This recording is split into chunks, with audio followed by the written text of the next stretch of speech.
intoxicated, I love you. Everything you do. Welcome back to Breakfast Television. How's about some desserts for breakfast? I'm joined by Mike from Granville Island. Mark, he's an executive pastry chef and educator. How are we combining these two items, gentlemen? We got beer, we got dessert, we got breakfast. It's going to be lovely. Okay. How did this come about, Mike? Beer and food work amazingly together, as is. We've got carbonation, we've got alcohol, we've got bitterness. It helps cut through the rich characters of foods, leaving your palate nice and refreshed. So you get a lot of great pairings between beer and food. And in the winter season, we've got some richer, roastier, sweeter beer styles, which work quite well with desserts. So either pairing with desserts or cooking with desserts. And obviously, we're neighbors on Granville Island, so we've teamed up to bring you some beer-infused desserts. The beers that we're working with today, we've got our Mocha Porter, seasonal release of ours, where we're actually paired with JJ Bean, getting some rich roasted coffee and chocolate notes in there. We've got our ever-popular Winter Ale. Most common tasting notes in there are chocolate and vanilla. And we've got our new limited release Tropical Stout, big, bold, robust beer, a little bit of molasses in there, giving it a little bit of punch to it. So those are the beers that that Mark's been baking with for us. Okay, Mark, how are we going to put this all together? So I'm actually just going to kind of quickly describe what I actually made with the beers. So I came up with a stout cake that we infused with the tropical stout, and then put some stout into the frosting as well. And then, of course, I had to make a syrup out of the stout and candy some bacon because chocolate, bacon, holidays, you know. It's all there. Yeah, we have all the exactly, ingredients. Right? It's not Christmas without candied bacon. And then I also came up with what we call a budino. Budino is like a chocolate custard. So I used the Winter's Ale in this, where I reduced it down to a syrup and put it into the whipped cream.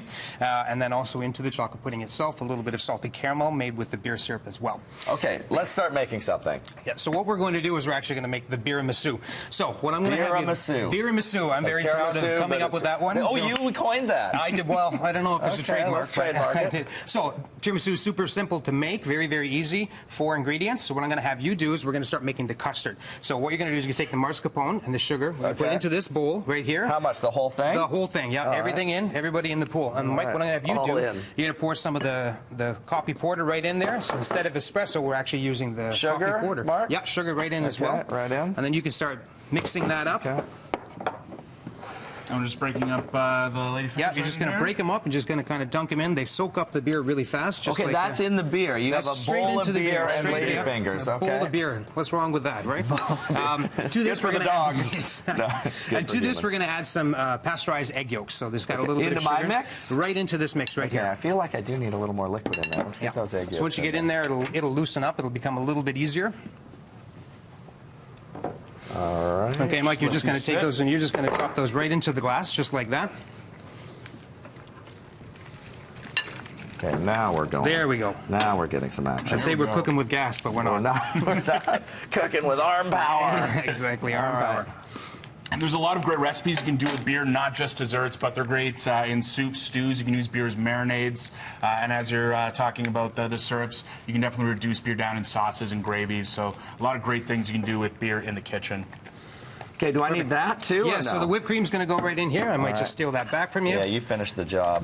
You were doing great. See, look at those forearms. See, this is usually what I do with the students. I make them do all the hard work, and then I take all the glory at the end. So all of the whipped cream, I pre-whip this cream. These are great make-ahead desserts because you can make them, put them in the glasses, and then into the fridge they go for when your company comes over, and then they're super-duper impressed.